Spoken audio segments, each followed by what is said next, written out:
So, good afternoon, ladies and gentlemen. I know, it's very difficult. Ladies and gentlemen, present 9. You see, what you've got to realise, Sam, is that,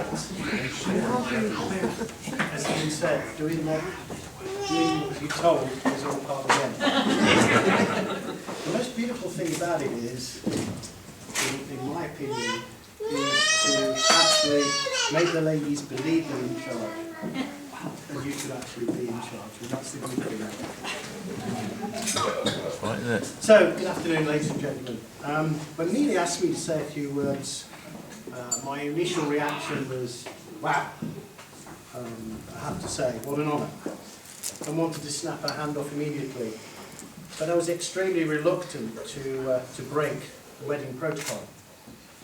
And as anyone knows Amelia well, they will appreciate this wonderful lady knows her own mind, and without any shadow of a doubt, she has wonderful, huge powers of persuasion and logical reasoning. So, I'm here to say a few words, my friend. Many brides who have talked about their weddings have consistently said how nervous they were leading up to the wedding breakfast, and just exactly what has been said, worrying and how embarrassing it's going to be. So you've not done too bad. Your dad tried, but at the end of the day, it wasn't that bad, but you could be in real trouble. We'll just have to wait and see. I've heard that the speeches only last 5 minutes. I don't think the message got through to him, but he did a fantastic job. So well done, mate. So I've got about 4 minutes and 30 seconds left. Amelia's always been a very mature young lady. That's absolutely sure. Well beyond her years. Definitely with a very focused and independent mind. I wonder where she gets that from. Despite her tender years, she knows exactly what she's wanted, and certainly when it came to you, my mate, there's no doubt about it. You came into her life, as Ian said, about 6 years ago. I can actually tell you the date if you like, and the reason I know that is that Amelia was just about to come with her mum and I to Johannesburg, and you came along, and I think that's remarkable, because exactly as Ian said, you know, when you did turn up, and there's some wonderful memories in South Africa with your dark hair, you've always been very, very close to me. You've always done an absolutely wonderful job. You've always been by our side, so I'm very proud of you. Talking of knowing your own mind, I also remember a time in 2006 when Amelia and I were led out shopping alone, as Junior was recovering from a major operation. However, despite the list that we were obviously given, Amelia took the opportunity to add a few things to the list, as you will very much remember, I'm sure. And when we got home, we had this wonderful hamster palace that was just tremendous. It looked like some kind of thing that you would not believe. The palace was brilliant. It was like a hamster workout session. It was the total Virgin Active for hamsters, wasn't it? Absolutely marvellous. However, 3 days later, the poor hamster expired. Obviously, it was too damn good. And of course, we got the blame for the hamster dying because of the palace, but that's not, I suppose, all the way around. And there was never another hamster, was there? There was one. Was there? It didn't last very long. It didn't last very long. Never had that around the houses, You're a bit like with hamsters, like your mum is with flowers. Yeah. And finally, on the same theme of you know in your own mind. I'll say what, dying in? No, nothing's dying in the slightest. Came in 2010 when Sam, and I've got to blame you slightly, pal, you decided that you wanted to go to Rorke's Drift. Because in 1879, the Anglo-Zulu War, you went bananas, and you two guys went off and thought it was fantastic. However, Julie decided that it would be a damn good idea to leave Mimi the opportunity to say, right, if we're going to Rorke's Drift, then what would you like to do? That was fine until we actually found out exactly what it was. And unfortunately, what it was zip wiring. And we went up to Carpluth Canopy Tour, which is like 100 feet above the jungle, yeah? Pretty damn difficult. And that was quite a wonderful thing. You looked a bit sick just before we actually went up there. But we all did it. And even when we came across the guy that looked at him and been shot, and it was like that, it was quite intriguing. Huge 20-stone Afrikaans guy fainted halfway along the zip wire. So, only a few seconds to go. So now comes the embarrassing things. It's got to be the thank you. Thank you for accepting me into your life. You're a very special lady. Thank you not only for being a daughter to be proud of, also your mum's friend. And I think that's extremely important.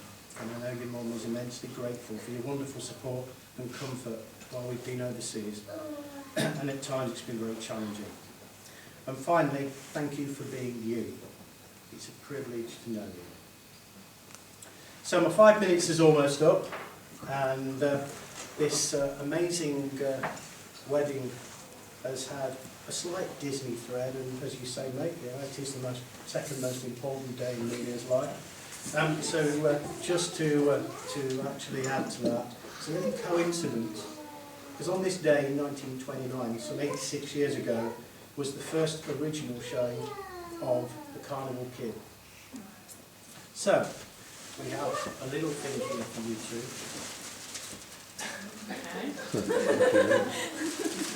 There's a bit of fairy dust in there. I'll hold it, shall I? Yeah. You can open it. You hold it, sound will play.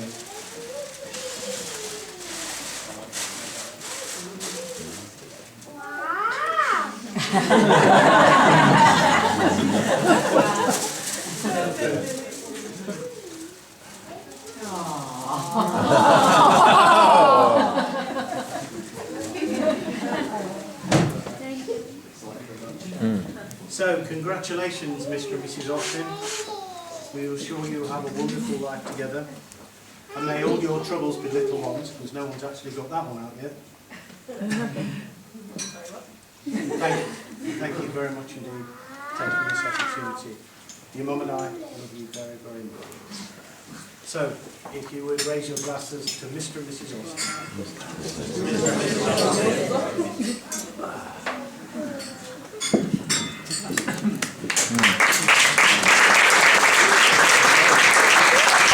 Good afternoon, ladies and gentlemen. I hope everyone is enjoying this very special day so far. It's been an emotional day, even as you can see earlier on, all the kids were in tears.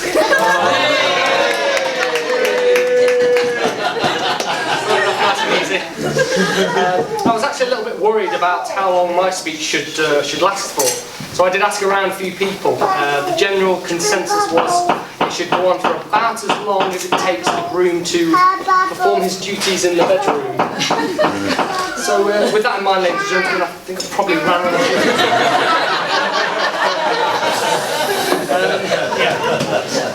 with all seriousness, for those of you who don't know me, my name's Simon, and I have the honour of being Sam's best man. Most recently we worked together, we were friends at secondary school, and we first met back in primary school, back when he was naive, socially awkward, couldn't quite dress himself properly. So, not a lot's changed really since then. He's doing well though.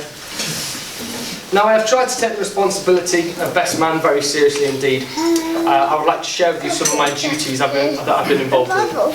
So my first duty today obviously was getting here, dressed, on time, fit and proper and sober-ish. As you can see, I think I've just about achieved that. We've got some envelopes on the table, they might be a bit hidden now. You might be able to find them, yeah. If you want to grab those and open them up. There's a little something I'm going to share with you. I hope Sam doesn't mind too much. It's embarrassing for me as well a little bit, don't it? You probably know what it is. I'm going to wait for you all to find the pictures. So Sam stayed with me last night and had a bit of trouble settling him down. dancers, so I think I went the extra mile to make sure he was ready for today. It's a bit too much, isn't it?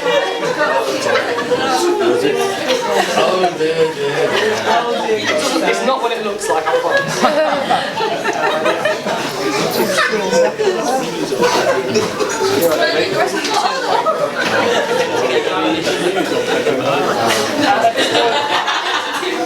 Which is still going round. At this point, I'd like to say a few thank yous and a few well dones. So well done to Amelia and Sam on today and organising today. It has been really, really beautiful. There's been a lot of people involved as well.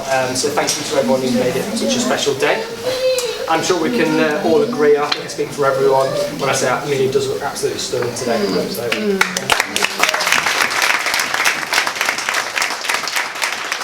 Sam just looks stunned as usual.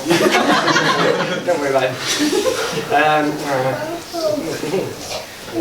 The bridesmaids as well, of course, yeah, a few more thank yous. So, bridesmaids, you all look lovely. Catherine, Mimi, Helena, you all look lovely. Well done, you and the ushers and the master of ceremonies. So thank you very much, you've all done a really, really good job. Now for the serious part, I'm going to tell you a little bit about Sam, reveal a few deep, dark, hidden secrets.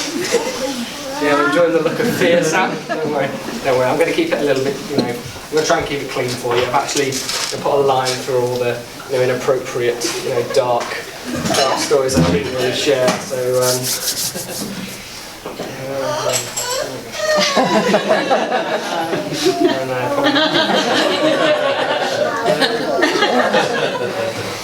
okay, I'll tell this one. So, did everyone hear about how Sam's stag went? Might have heard a few words here and there. It was an interesting day, wasn't it, Sam? Sam doesn't like to do things the way you'd expect. Sam's being a little bit backwards.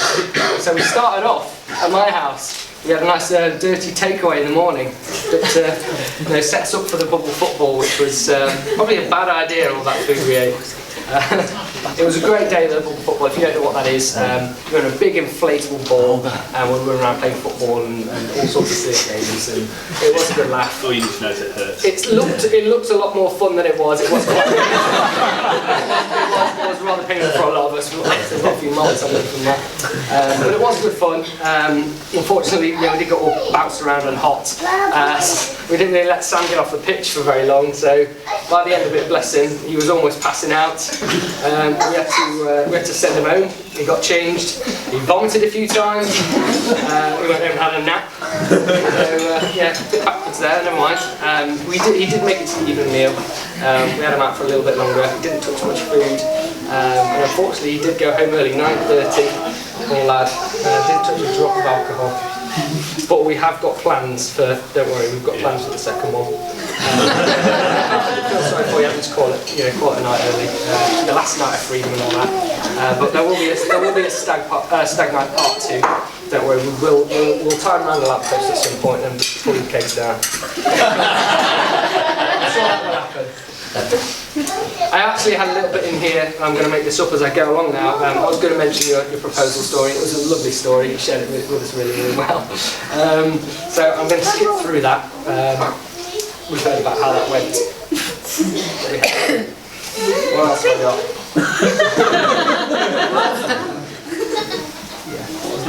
I'm just going to finish up, to be honest, and just say thank you, and it's been a really, really great honour to share this day with you, and thank you for letting me be your best man.